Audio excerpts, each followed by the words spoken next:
The New England Patriots continue to give us great news on multiple fronts, offense, defense, yet the media wants to continue this narrative that the Seahawks are like the Titanic, they're an unsinkable ship.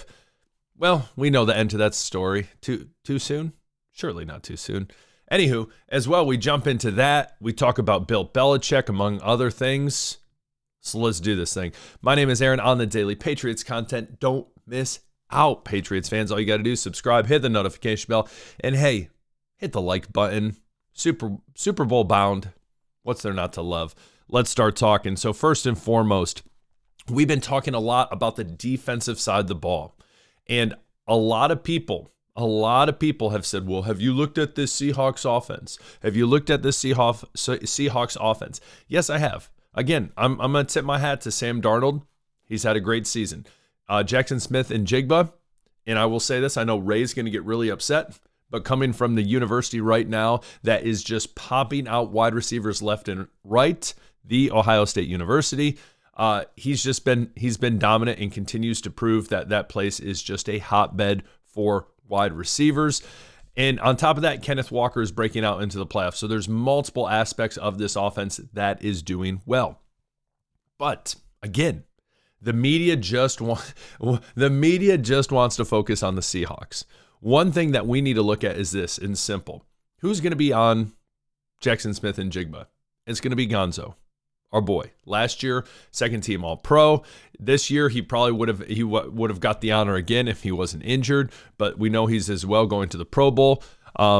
Regardless, you look at this stat, which is absolutely insane. And this is good just obviously from a defensive perspective going into the Super Bowl. But if you were a quarterback going up against Christian Gonzalez, it would be better just to spike the ball in every play and get a quarterback rating of 39.6 than to throw it towards Christian Gonzalez. Gonzalez's rating in the playoffs has been 39.0. If you or I were going up against Christian Gonzalez, we would have a much better QBR if we just threw it right into the ground every single time, which is hilarious. Passer rating, you guys know what I mean. So it's hilarious to think about this, but it also shows his lockdown defense that he's had. We saw his game-clinching interception. And for people who think that Jackson Smith and Jigba is just going to have a walk in the park, and you better believe they're probably going to bracket him somehow, Zach Core, they're going to figure out a way to really take Jackson Smith and Jigba out of this game to make it incredibly tough for this Seahawks team. And let's go back all the way to the Chargers game. And they're going to probably be watching a lot of film on that, but a lot of times they were like, we weren't even sure what kind of coverage you were in. So you better believe that if the media truly believes that this is just going to be a walk in the park, it's becoming laughable how good this Patriots defense is. And as we talked about yesterday, this will be the best defense that the Seahawks have faced all postseason. 49ers, rough. Rams, rough. Not the Patriots. So again, take it all within context. Look at the whole picture. Look at everyone playing. And you better believe, first and foremost, good news is Christian Gonzalez is on a tear right now, as well as Carlton Davis, who's doing well. A lot of these defensive players, and him going on Jackson Smith and Jigba is going to be tough. It's going to be tough for the Seahawks. So that's one bit. I just had to drop that because I think that was just wild to think when you look at passer rating and just spiking the ball, which is hilarious. That's about all we could do if we could actually get the snap off. Who knows? But I always admit to people, I always say this, I truly think I could complete one pass in the NFL. And you know what that would be? I'd be in shotgun, I'd send someone in motion, I'd snap the ball, and I'd do the little shuffle pass because that counts. Do you think you could do it? Comment below. But what are your thoughts on Gonzalez? Would love to hear from you. Next up, probably even better news, is we jump into the whole Drake Maye shoulder injury situation. Mike Vrabel coming out and basically saying, listen, this is blown out of proportion. Everybody, including Drake Maye, is not 100% at this part of the year. We have to understand they're going into their 21st game, which is crazy. So again, there's going to be nagging little injuries. There's going to be all these issues. And Drake even says it himself, where he talks about, listen, I've been throwing the ball for, 4 days a week. We just need rest. And it's nice that they get extra rest. Essentially, you get like a little bye week. He said, I'm feeling good, feeling ready to go for the Super Bowl. So again, this narrative that Drake Maye is hurt, he's not going to play in the Super Bowl. What's the issue? He sprained, whatever, this, that, or the other. No, put to bed. So everyone calm down. And honestly, I should have probably led with this news because I think this is great news. But again, the Gonzalez news, when you look at those stats, is just absurd. So I want to give him a little respect on that side of the ball. But looking at this, let's all take a step back. Drake Maye is going to be playing. He's going to be all right. As Mike Bravel said, no one's 100%. That's not just the Patriots, that's the Seahawks. You're getting hit by grown men every day.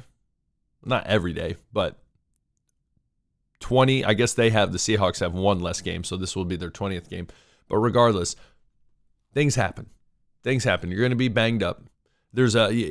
I'm sure everyone's had a coach that has said there's a difference between being hurt and being injured.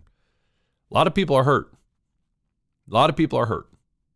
Are you injured where you can't play?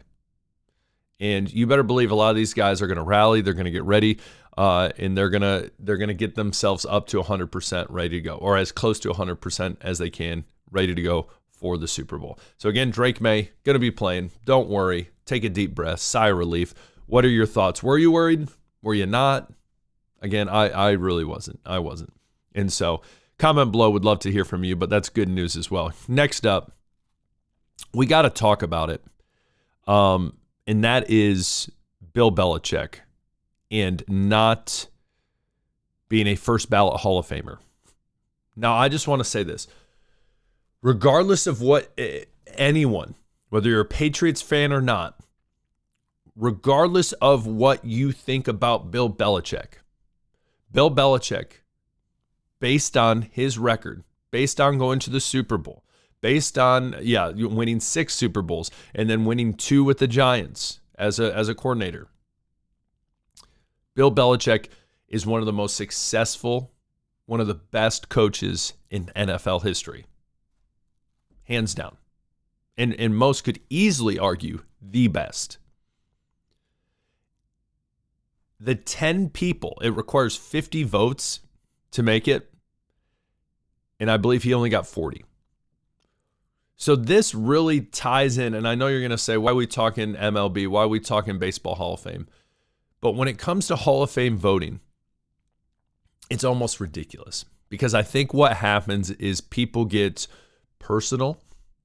Maybe they don't like Bill Belichick, this, that, or the other, but this is real. This is truly absurd. And again, whatever you see, whatever you want to say, we'll even go back to Terrell Owens, because Terrell Owens, it took him. It shouldn't have taken him as long to make it into the NFL or the Hall of Fame as it did.